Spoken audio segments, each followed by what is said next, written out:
Next speaker, Ray Bechard. Your book's right here, Ray. Thank you. As you said, my name is Ray Bechard.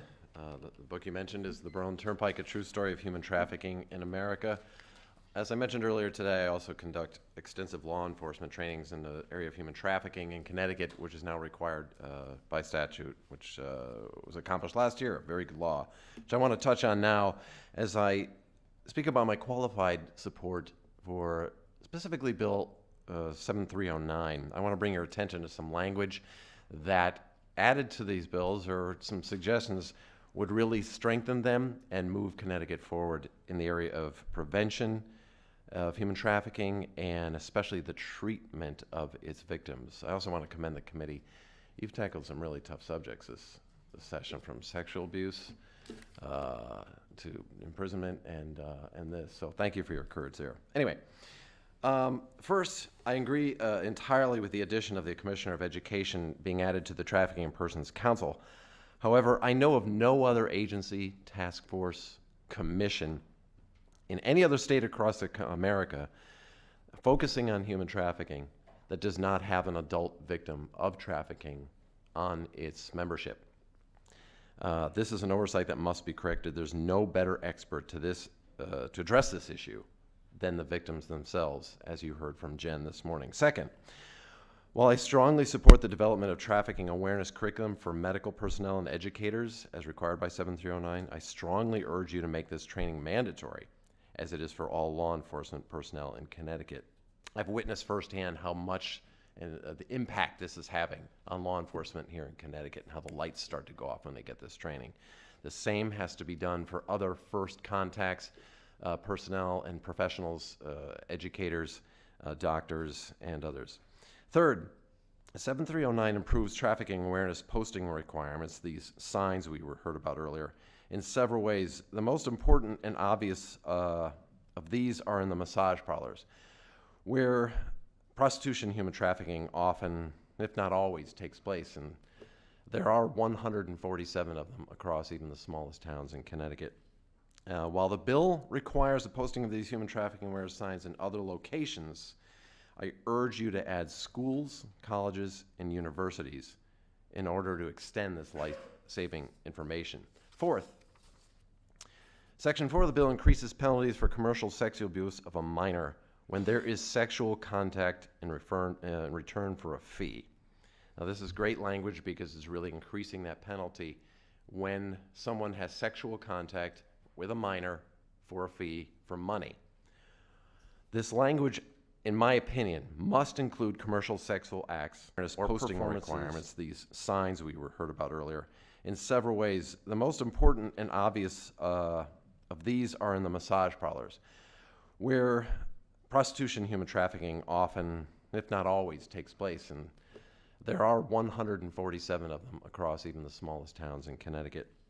While the bill requires the posting of these human trafficking awareness signs in other locations, I urge you to add schools, colleges, and universities in order to extend this life-saving information. Fourth, Section 4 of the bill increases penalties for commercial sexual abuse of a minor when there is sexual contact in return for a fee. Now, this is great language because it's really increasing that penalty when someone has sexual contact with a minor for a fee for money.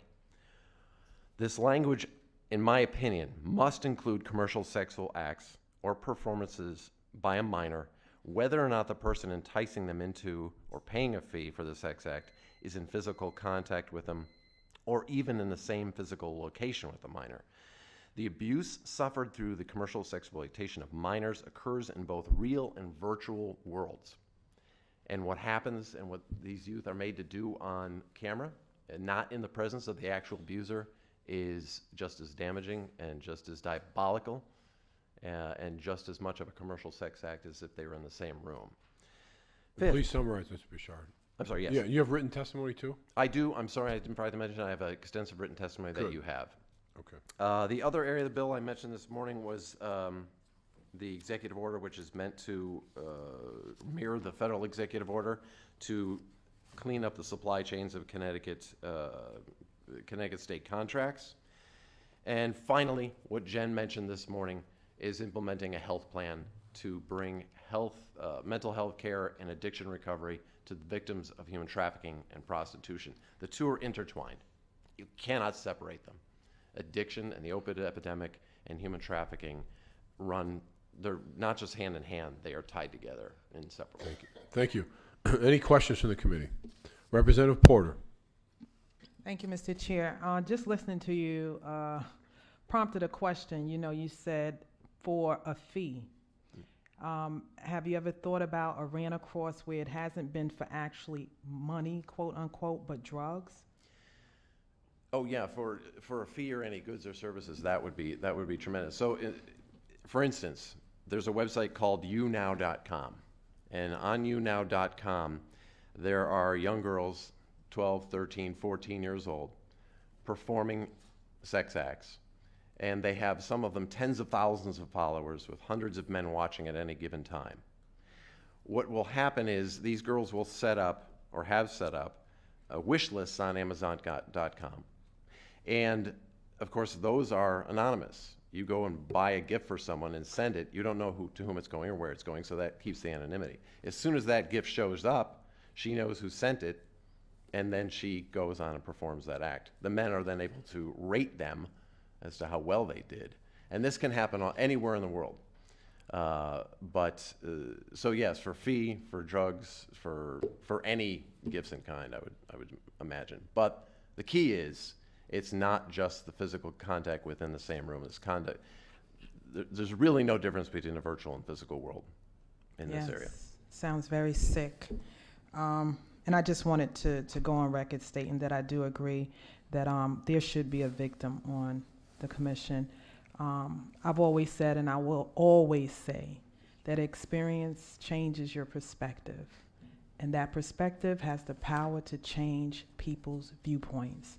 So I just wanted to put that on record. I wholeheartedly support that. Nobody can tell you better than somebody that has been through it. So thank you. And thank you, Mr. Chair. Thank you. Senator Winfield. Thank you, Mr. Chair. I was just wondering, when the buzzer went off, you were at point number 5. How many points did you actually have? I'm sorry, points? Yeah, oh. You were going through your testimony. Let's see, it would have 7 really, but I think I only covered 5, but my full testimony. Could you not go deeply into it, but at least just say what each point was? I think it's important. We can read your testimony, but sure. I've run into people in the grocery store that I wouldn't imagine watch CTN, and I think you were making some important points. So could you just lay out what the other 2 points were? Let's see. The other 2 points. One is I did not go deeply into the federal. There's a federal executive order that cleans up the supply chain within federal contracts. This legislation calls for the mirroring of that federal executive order, so that contracts entered into by the state of Connecticut must, the suppliers for those contracts must show proof that there is no human trafficking in their supply chain of the goods they're selling to the state of Connecticut. So this is the non-sexual side of human trafficking. When we talk about human trafficking, there's so much emphasis put on commercial sexual exploitation. Almost all the laws here in Connecticut focus on that. Really, the large part of human trafficking is forced and exploited labor. It's the part, as I said earlier, in which we are all complicit because of labor and the cheap products we get from all over the world in a global economy. We don't know where they're coming from. There's slave labor involved in much of it, and products we buy every day: coffee, chocolate, seafood, cotton. That's one of the areas. Let's see, what else? Well, I do have I know this is going against the grain and it's going to get me into trouble, but one of the points that I did not bring up is the hourly rates for motels and hotels. That's a difficult one.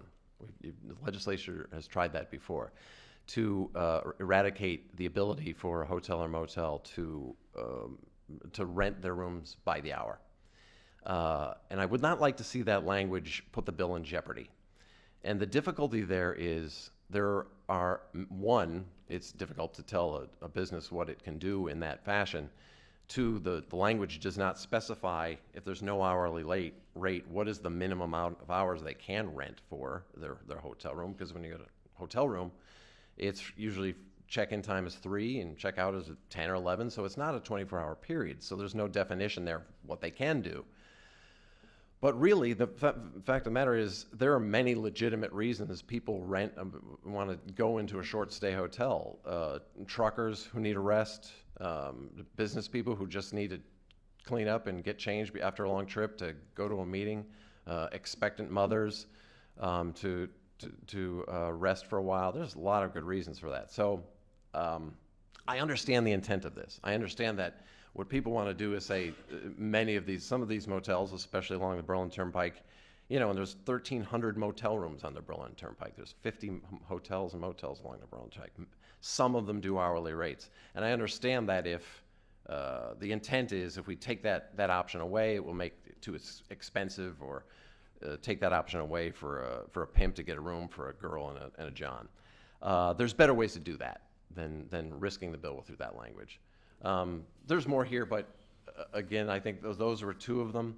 I really did want to mention the fact that I can't say strongly enough is increasing the penalties and creating a penalty for commercial sexual exploitation that occurs online. If a man's paying for sex in Connecticut online to have a 13-year-old girl perform sex acts, that should be illegal. And go ahead. okay. No, I think that's pretty much all I'll take your time for now. Thank you. I appreciate it. Thank you. Yeah. Thank you, Mr. Chair. Thank you. Senator. A quick question. Did I hear you say you provide law enforcement training? Is that correct? Correct. Have you done any law enforcement training in Connecticut? Yes. Okay. All right. Thank you. My pleasure, Senator McCrory. Any further questions from the committee? Seeing none, Representative Gonzalez. Thank you. Do you know if they traffic and any people with disabilities? Any people with disabilities? What I have found is that there is really human nature doesn't pay much attention to disabilities, ethnicity, age, economic status. Yes, absolutely. Unfortunately, especially those with mental and developmental disabilities, they're very, very easy to manipulate. Thank you. Yes, ma'am. Any further questions from the committee? Seeing none, thank you very much. Thank you. Thank you for your patience.